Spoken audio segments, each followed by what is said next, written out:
Hey everyone, and welcome back to another explainer.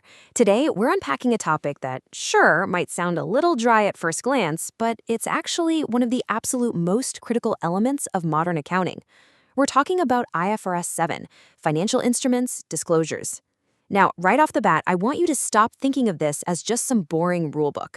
Instead, think of it as the ultimate nutrition label for a company's financial health. So here's the big question to get us started.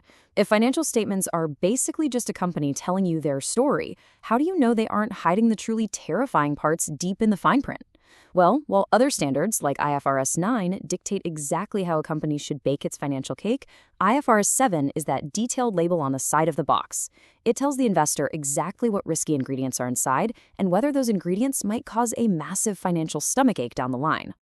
Okay, let's dive into this. We're going on a six-step transparency journey today, covering purpose and scope, classes and significance, the nature of risks, transfers of assets, application guidance, and finally, a summary and linkage map. Let's get to it.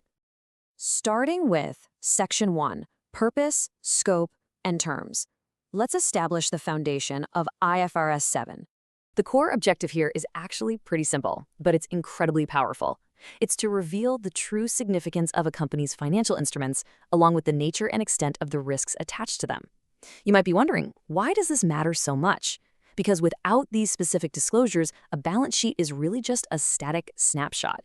It might look perfectly calm on the surface, while completely hiding an impending financial storm. Investors absolutely need to see those storm clouds forming.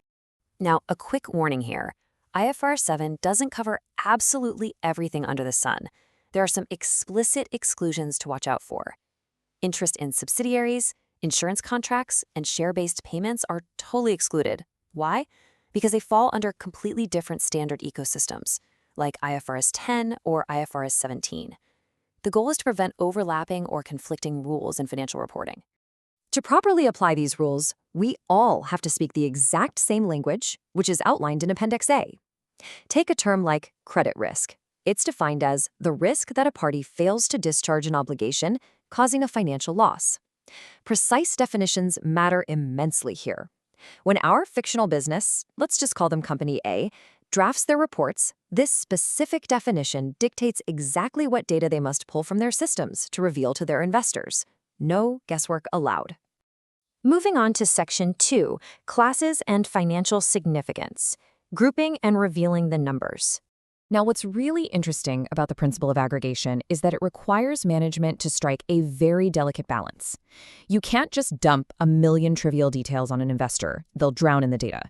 But on the flip side, you can't group everything together so much that you obscure critical risks.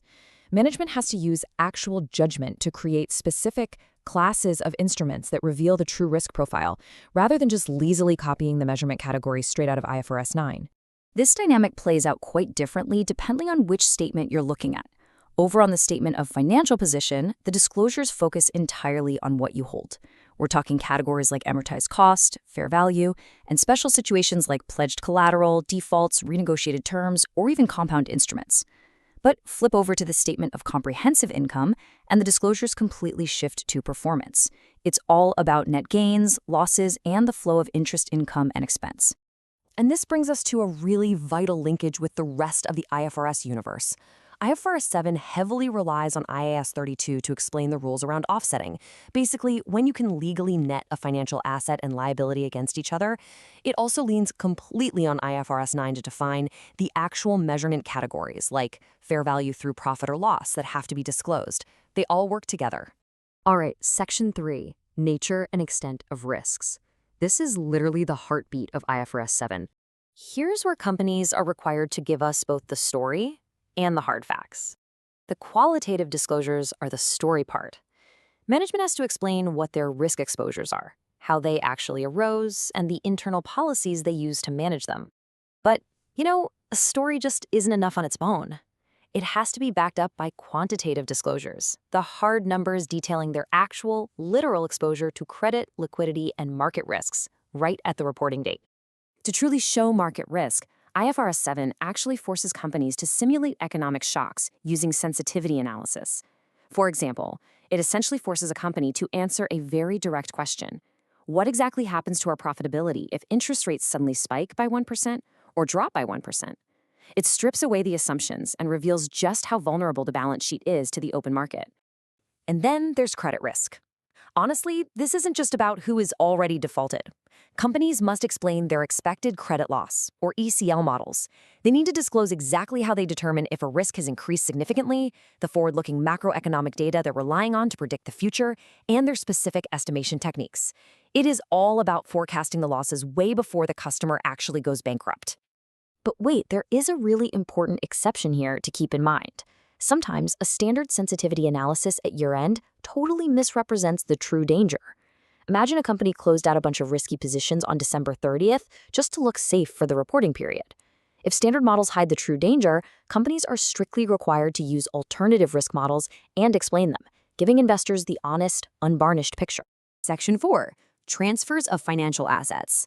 Let's talk about whether that asset actually left the balance sheet. When a company transfers an asset, say they sell off a big bundle of loans, we have to run through a quick mental checklist. Step 1, did they transfer it but still keep the risks, meaning it has to stay on the books? Step 2, did they completely take it off the books but still have some kind of continuing involvement like a guarantee? So the crucial point is this. Even if a company legally sells a loan, if they retain the financial risk, they are forced to disclose it to you. There's no hiding retained risks. This links directly back to IFRS 9. Think of IFRS 9 as the bouncer. It makes the strict rules on whether an asset is allowed to leave the balance sheet through derecognition. But IFRS 7? IFRS 7 is the reporter. It mandates the disclosures.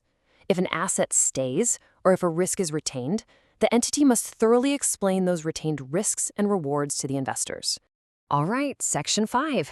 Application Guidance and Transition, executing IFRS 7 in the real world.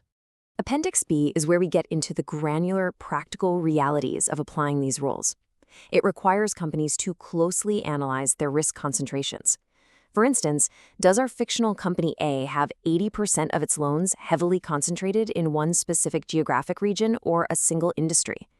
It also demands total transparency around liquidity risk. We need to know their contingency plans, what happens if there's a margin call, or if a credit downgrade suddenly triggers accelerated repayment terms. This also brings up transitional linkages.